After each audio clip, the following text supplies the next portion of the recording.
अगली रिएक्शन लिखे भाई, रिएक्शन विद HI।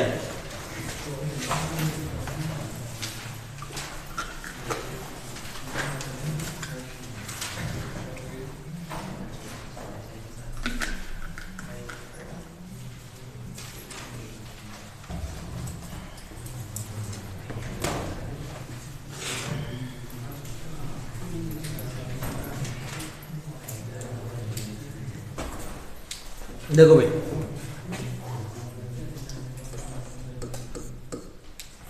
ईथर की रिएक्शन चल रही है ना,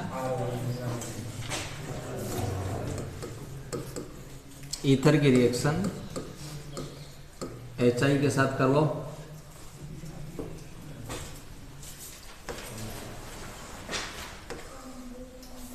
क्या बार ROH और क्या बन जाएगा RI plus ROH, alkyl iodide और एल्कोहल, एल्किल आयोडाइड और एल्कोहल बन गया है ना। दूसरी रिएक्शन और देखें, R चेंज करते हैं पड़ा, CH3O प्लस HI, ठीक है, क्या बनेगा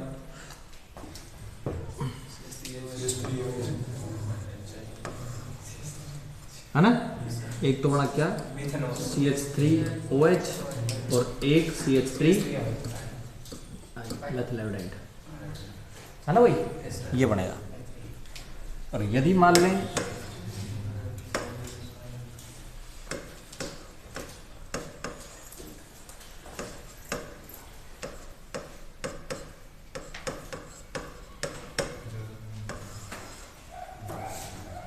एक्सेस में हो तो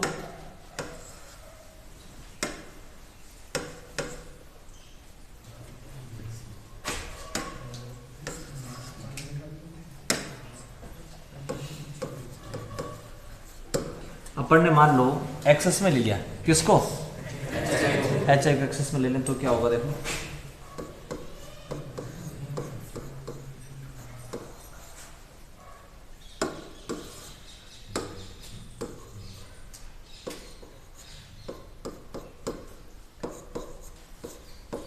कितने HI काम में ले लिए, दो HI काम में ले लिए, क्या बनेगा बताओ, इधर भी आ रही, इधर भी आ रही, और बीच में H2, दो तो आ रही और एक H2, सही है ना। जैसे सपोज रिएक्शन ये होती कि CH3O CH3 प्लस 2HI, अब डायरेक्ट लेते हैं 2HI, गरम कर दें इसको तो 2H किसके साथ, H2O बाहर, CH3I प्लस 2 बन जाएंगे ये। और मान लो ETOET होता तो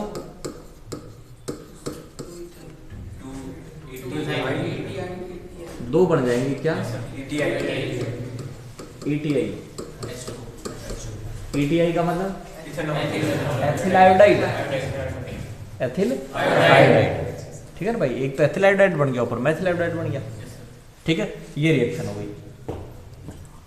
अब वापस मैं उसी स्टार्टिंग वाली रिएक्शन पे चल रहा हूं कि अगर आप ROR के साथ एक HI लेते हैं तो क्या होगा,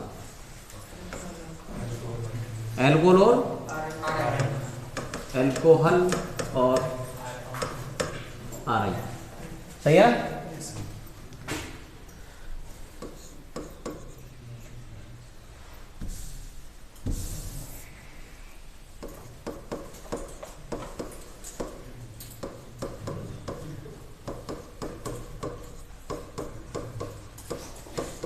बताओ क्या बनेगा,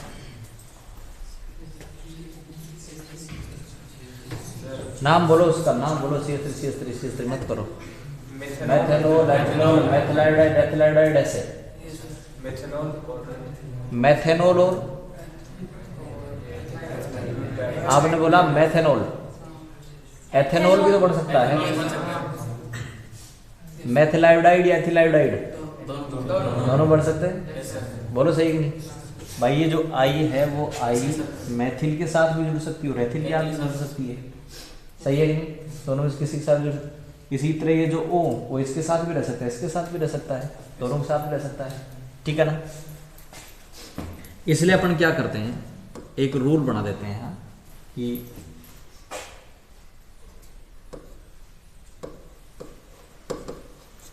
आयोडाइड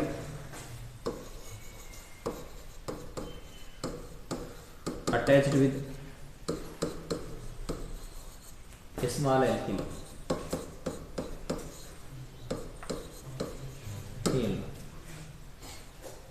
क्या रूल बना दिया अपन ने, आयोडाइड किसके साथ जुड़ेगा, स्मॉल एल्किल, समझ खत्म। आई किसके साथ जुड़े, CH3 के साथ, ठीक है। तो अब प्रोडक्ट बनाना आसान है, क्या बन गया बताओ, CH3 तो आई है ना, और ये बच गया जो एल्कोहल बनाएगा, सही है नहीं, दो कार्बन है ये तो बनाएगा एल्कोहल और एक कार्बन वाला आयोडाइड।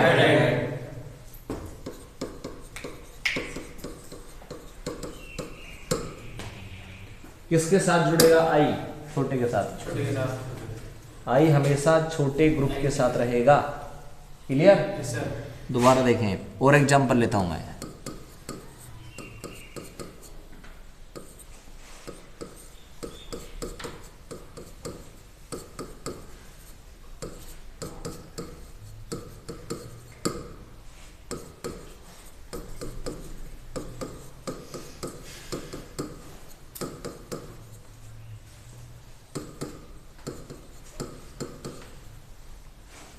बताओ ऊपर वाले में आई किसके साथ जुड़ेगा, एथिल या आइसोप्रोपिल, एथिल के साथ ना, तो एथिल तो आयोडाइड बनाएगा, एथिल आयोडाइड प्लस ये इधर वाला एल्कोहल बना देगा, आइसोप्रोपिल एल्कोहल बनेगा,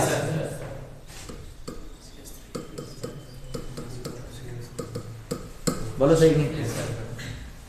आई किसके साथ जुड़ेगा, तो वही हो गया ऊपर वाला ही, एक घटाओ इसको फिर, ये लो आई किसके साथ, मेथिल आयोडाइड प्लस आइसोप्रोपिल, सही है भाई।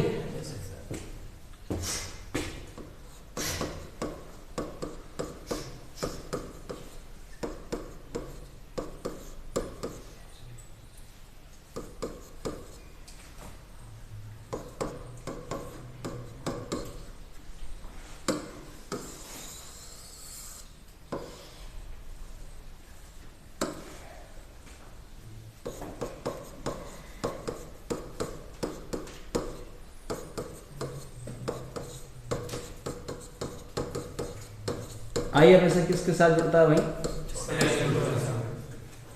आई हमेशा छोटे के साथ रहती है, ध्यान रखना, आई हो चाहे माई हो, किसके साथ रहती है, छोटे के साथ। माई भी देख रहा छोटे के साथ ही रहती है जनरली, ज्यादातर एग्जाम्पलों में। बड़े के साथ कब रहेंगी, वो स्टेबल होगा, बड़े के साथ जब रहेंगे जब वो स्टेबल होगा। हमारा वैसे ही है कि है भाई, दादी उसके साथ ही रहती हो भाई। केस तो यह है कि माई हमेशा छोटे के साथ रहती है, बड़े के साथ कब रहेगी, जब बड़ा कोई सरकारी कर्मचारी हो, आई बात तब उसके साथ रहेगी, नहीं तो छोटे के साथ ही रहेगी, ठीक है। तो आई या माई हमेशा किसके साथ रहेगी, छोटे के साथ। ऊपर वाला केस हो गया। अब केस अलग आ गया, यहाँ टर्सरी ब्यूटिल है, क्या है, बोलो सही है कि नहीं। और आपको पता है ये टर्सरी ब्यूटिल ज्यादा स्टेबल कार्बोकेटायन बनाता है। अब केस उल्टा हो जाएगा, इन दो एग्जाम्पलों में अब केस उल्टा हो जाएगा। अब आई छोटे के साथ नहीं रहेगी, इसके साथ नहीं रहेगी, बड़े के साथ रहेगी। क्यों, ज्यादा स्टेबल है, 3 डिग्री कार्बोकेटायन बनाएगा ये भी 3 डिग्री कार्बोकेटायन बनाएगा, सही है ना। 3 डिग्री कार्बोकेटायन की स्टेबिलिटी बहुत ज़्यादा होती है, ये होता है 3 डिग्री कार्बोकेटायन।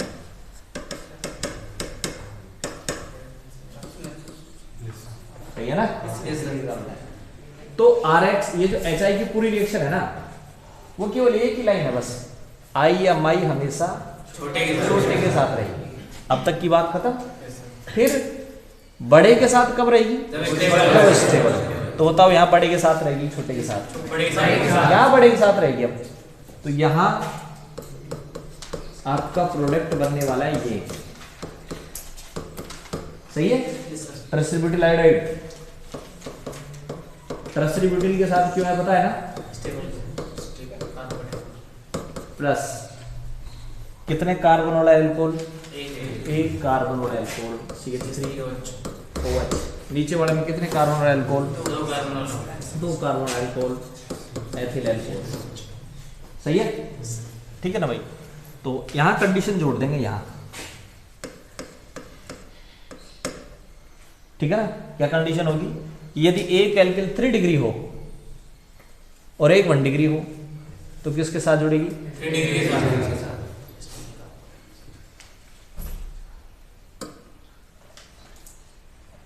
इन दोनों हो गया तो यहाँ नीचे लिख देना भैया ना, ये नीचे लिख देंगे, यहाँ पर जगह छोड़ देना, मैं लिखवा दूंगा इसमें। क्या लिखेंगे बताओ? कि यदि एक 3 डिग्री और एक 1 डिग्री दोनों एल्किल हो तो I, इससे पहले ऐसा केसेस नहीं था, 3 डिग्री था ही नहीं, 3 डिग्री इसमें था ही नहीं भाई। ठीक है? एक एग्जांपल और लो, देखें।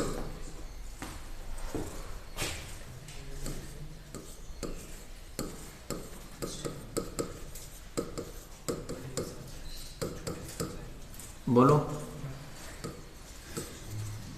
किसके साथ रहेगा I? बेंजिल के साथ रहेगा, क्योंकि बेंजिल की स्टेबिलिटी तो 3 डिग्री से भी ज्यादा है।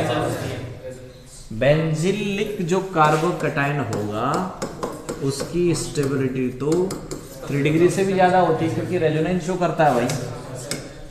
ये यहाँ चल जाएगा, पॉजिटिव यहाँ जाएगा, फिर ये यहाँ चल जाएगा, पॉजिटिव यहाँ जाएगा, ये यहाँ चल जाएगा, पॉजिटिव यहाँ जाएगा, रेजोनेंस शो करता है ना। तो ये तो और भी ज्यादा स्टेबल है ना? तो I हमेशा छोटे के साथ जुड़ता है, लेकिन अगर बड़ा स्टेबल हो तो उसके साथ जुड़ेगी। तो यहाँ पे स्टेबल है बड़ा, उसी के साथ जुड़ेगा। बेंजिल आयोडाइड बनेगा कि नहीं बताओ? और दूसरा क्या बनेगा? CH3OH। सही है ना? तीसरा केस इसमें, पहला केस तो हुआ एक्सेस में हो तो क्या होगा? एक्सेस में क्या होगा तो बताओ क्या होगा? RI। अगर HI एक्सेस में लेते हैं तो RI बनेगा, ठीक है? और अगर HI आपने एक्सेस में नहीं लिया तो बताओ I हमेशा छोटे के साथ जुड़ेगा। बड़े के साथ किस कंडीशन में जुड़ेगा? ठीक है?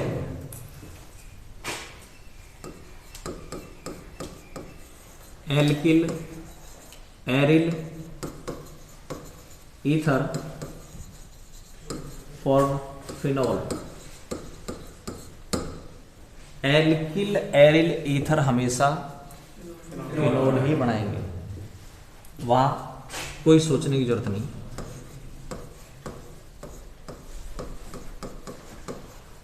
एनिसोल एक कार्बन वाला एनिसोल और दो वाला पेनेटोल।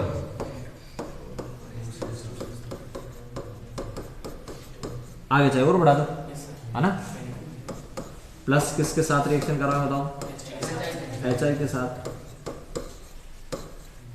ठीक है? तो क्या बनेगा बताओ? फिनोल बनेगा। तो इस O के साथ क्या जुड़ेगा? S हो जाएगा ये? बोलो सही नहीं? इधर H, फिनोल बनेगा, याद रखेंगे आप, है ना? फिनोल बन गया प्लस एथिल आयोडाइड यहाँ तो, और ऊपर फिनोल प्लस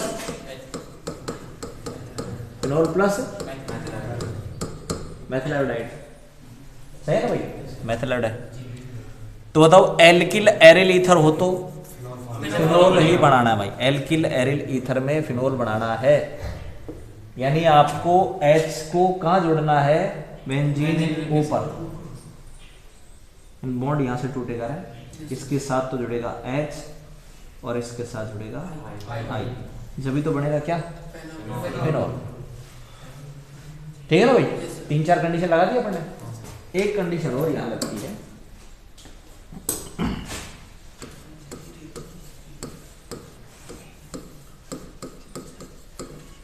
बेंजीन पर मेथॉक्सी है, बेंजीन पर मेथॉक्सी ग्रुप है। इस मेथॉक्सी की रिएक्शन में HI के साथ करवाऊं, है ना, तो मेथॉक्सी की रिएक्शन करवाया, क्या बना बताओ, फिनोल बनेगा प्लस CH3I, फिनोल ही बनेगा ना। एल्किल एरिल तो है ये, एल्किल एरिल ईथर की HI के साथ रिएक्शन करवाओगे तो अब इसकी रिएक्शन आप AgNO3 के साथ करवा दो, बताओ क्या बनेगा, AgI की येलो पीपीटी बनेगी भाई, कैसी, येलो पीपीटी, नीचे बैठ जाएगा AgI नीचे बैठ जाएगा। ठीक है ना भाई। उसके बाद इस AgI को तोल लेना, पहले तो हालांकि इसको छानेंगे, छानोगे ऊपर का पानी अलग हो जाएगा, नीचे की पीपीटी क्या होती है, प्रेसिपिटेट नीचे बैठ जाता है। तो AgI की येलो पीपीटी नीचे बैठ गई, आप इसको छान लें, फिल्टर कर लें, ऊपर का पानी अलग, फिल्ट्रेट अलग और नीचे की पीपीटी अलग। उस पीपीटी को छान के सुखा लो, पानी तो बाहर निकालना तो पानी का वजन भी आ जाएगा, सुखा लो, सुखाकर फिर तोल लो, सुखा करके फिर तोल लो। आ रही बात समझ भैया। इस AgI, अब आप देखें इसमें AgI का आपको 1 मोल मिला ना, AgI का आपको 1 मोल मिला है, जिससे ये पता चला कि इस एरोमेटिक या इस मेथॉक्सी ईथर में एक मेथॉक्सी ग्रुप है, एक AgI का पीपीटी मिला आपको 1 मोल मिला, 1 मोल मिला, इसका मतलब इसमें 1 मोल है, सही है कि भाई। तो आप इसमें ये पता लगा सकते हैं कि जो ईथर है उस ईथर में मेथॉक्सी ग्रुप है या नहीं है भाई। मेथॉक्सी ग्रुप का एस्टिमेशन आप कर सकते हैं, और इस मेथड को बोला जाता है जीसल मेथड। क्या बोला जाता है इसको, जीसल मेथड बोला जाता है। तो जीसल मेथड क्या होता है, किसका पता लगाने के लिए, मेथॉक्सी ग्रुप का क्वांटिटेटिव एस्टिमेशन। क्वांटिटेटिव एस्टिमेशन कितनी मात्रा है मेथॉक्सी ग्रुप की, कितनी मात्रा है, इसका पता लगाने के लिए अपन जीसल मेथड काम में लेते हैं भाई। ठीक है, तो जीसल मेथड का ज्यादा जो डिटेल है ना वो अपने हायर क्लासेस में होता है। अपने से कितना है कि मेथॉक्सी ग्रुप का पता लगाने के लिए कौन सा मेथड काम आता है, तो उसका क्वांटिटेटिव एस्टिमेशन करना हो तो जीसल मेथड काम में आएगा। HI के साथ रिएक्शन करवा दो, CH3I बनाएगा, CH3I की रिएक्शन किसके साथ, पीपीटी बन जाएगी, उस पीपीटी को छान लो, सुखा लो, तोल लो, आपके पास एस्टिमेशन आ जाएगा, मात्रा आ जाएगी ये कितनी मात्रा मेथॉक्सी ग्रुप की है। तो मेथॉक्सी ग्रुप का क्वांटिटेटिव एस्टिमेशन करना हो कौन सी मेथड, ठीक है ना भाई।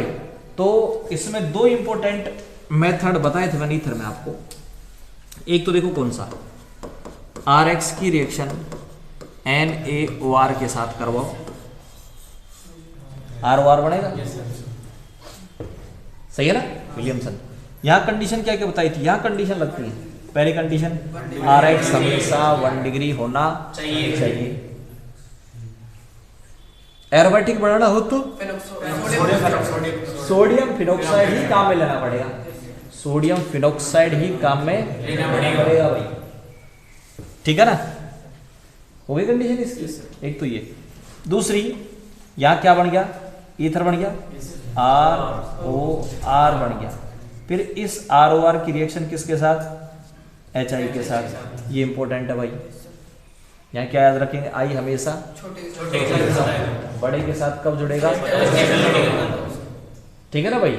यदि एक ग्रुप 3 डिग्री एल्किल हो तो ये लग जाएगा।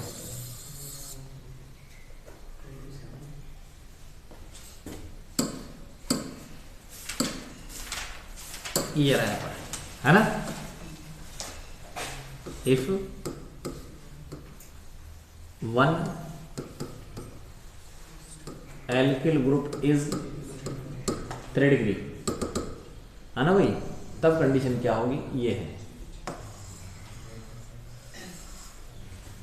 ठीक है, ये हो गया आपके पास किसके साथ रिएक्शन भाई। और उसके बाद अपन चलते हैं क्या,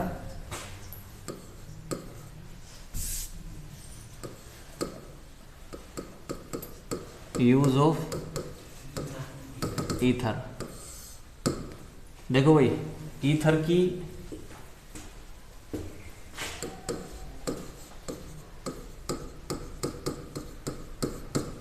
एज ए सॉल्वेंट, बहुत अच्छा सॉल्वेंट है, और आपने देखा हो इसको RmGx के सॉल्वेंट के रूप में भी काम ले रहे हैं। RmGx को इसी में डिजोल्व कर रखते हैं भाई, है ना भाई, ईथरेट बढ़ाता है ये। ईथर इसके साथ RmGx के साथ ईथरेट बढ़ाता है, तो वहां सॉल्वेंट के रूप में काम आता कौन, ईथर। इसके अलावा और कुछ रिएक्शन भी हैं, वुड्स फिटिग और थार, तीसरी रिएक्शन और थार, है ना भाई। कौन कौन सी हुई, वुड्स फिटिग थार। ये 3 रिएक्शन है जिनमें आप 4 रिएक्शन है जिनमें आप ऐसे कैसे लिखते हैं, सोडियम और ड्राई ईथर भाई, ठीक है ना। तो इन रिएक्शनों में भी ये सॉल्वेंट के रूप में काम आ रहा है, इन रिएक्शनों में भी सॉल्वेंट के रूप में काम आ रहा है ना। और ईथर का और एल्कोहल का मिक्सचर बना दो, इसको बोला जाता है नेटलाइट, और उसका यूज किया जाता है पेट्रोल की जगह।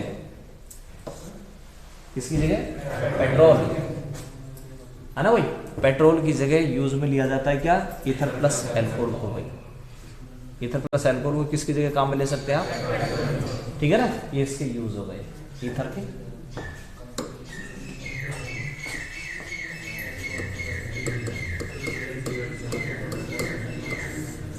और अगला इसका, ईथर के बाद अगला चैप्टर है इसका एल्कोहल। एल्कोहल होगा क्या भाई, देखो RH क्या होता है, alkene.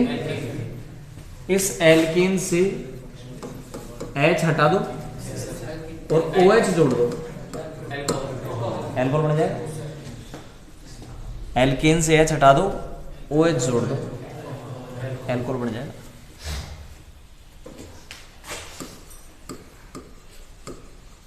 Hydroxy derivatives of alkane is called alcohol, ठीक है ना भाई।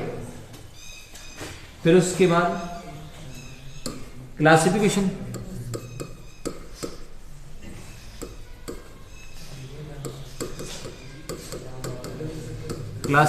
Of alcohol.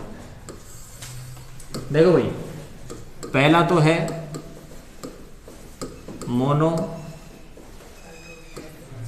Monohydric alcohol. Monohydric alcohol क्या होगा बताओ भाई, इसमें OH एक होगा। कोई डेफिनेशन वगैरह की जरूरत नहीं है भाई, क्योंकि ऐसी चीजें नहीं है जो पूछी जाने वाली। ये मोनोहाइड्रिक हो गया। 2 OH हो तो बताओ, डाइहाइड्रिक एल्कोहल हो जाएगा। डाइहाइड्रिक एल्कोहल में ये एग्जांपल लेंगे भाई, एथिलीन ग्लाइकोल,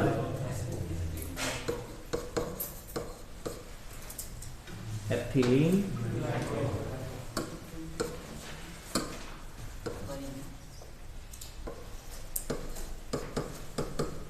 एथिलीन ग्लाइकोल, है ना भाई। तो एथिलीन ग्लाइकोल लेते हैं डाइहाइड्रिक में, और एक होता है ट्राई हाइड्रिक एल्कोहल, और ट्राई हाइड्रिक एल्कोहल में ले लें आप क्या,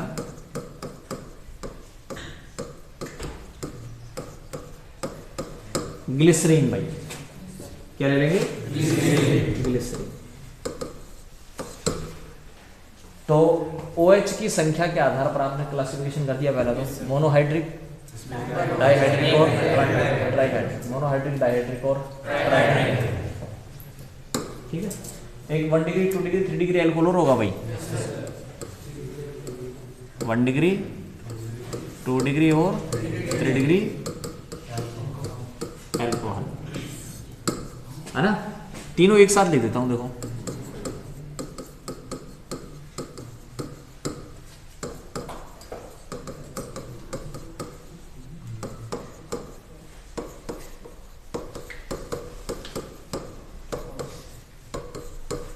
सही है।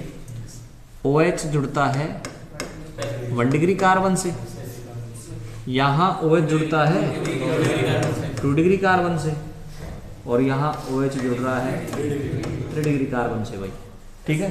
तो ये तो हो गया आपके पास क्या, 1 डिग्री एल्कोहल, ये हो गया 2 डिग्री एल्कोहल, और ये हो गया 3 डिग्री एल्कोहल भाई, ठीक है। 1 डिग्री 2 डिग्री 3 डिग्री हो गया, है ना भाई।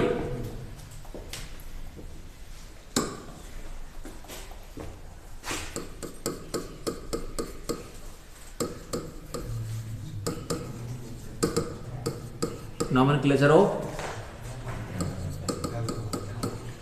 एल्कोहल 1, और फर्स्ट लेते हैं अपन